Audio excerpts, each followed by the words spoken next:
High ప్రపంచంలోకి స్వాగతం. నేను మీ శ్రీరామ్ రివ్యూస్. ఈరోజు మనం ఓటీటీలో స్ట్రీమ్ అవుతున్న అన్నగారు వస్తున్నారు సినిమా గురించి మాట్లాడుకుందాం. నిజం చెప్పాలంటే హీరో కార్తీక్ గారు తన కెరియర్లో చేసిన అతిపెద్ద బ్లండర్ మిస్టేక్ ఈ సినిమా అని నేను ఖచ్చితంగా చెబుతున్నాను. కథాంశ విషయానికి వస్తే లెజెండరీ ఎంజీఆర్ గారు చనిపోయిన సమయంలో హీరో పుట్టడం, తన తాతయ్య కోరిక మేరకు ఆయనలాగే ఎదగాలనుకోవడం అనే పాయింట్ వినడానికి బాగున్నా దాన్ని తెరపై చూపించిన విధానం మాత్రం అస్సలు బాగాలేదు. కథలో ఏమాత్రం బలం లేదు. కృతి శెట్టి లాంటి నటిని ఇందులో పూర్తిగా వేస్ట్ చేశారు. ఇక మ్యూజిక్ మరియు నరేషన్ గురించి ఎంత తక్కువ మాట్లాడుకుంటే అంత మంచిది.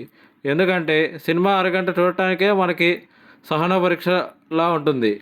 ఇంత వీక్ స్క్రిప్ట్ని కార్తీక్ గారు ఎలా సెలెక్ట్ చేసుకున్నారో అర్థం కావడం లేదు.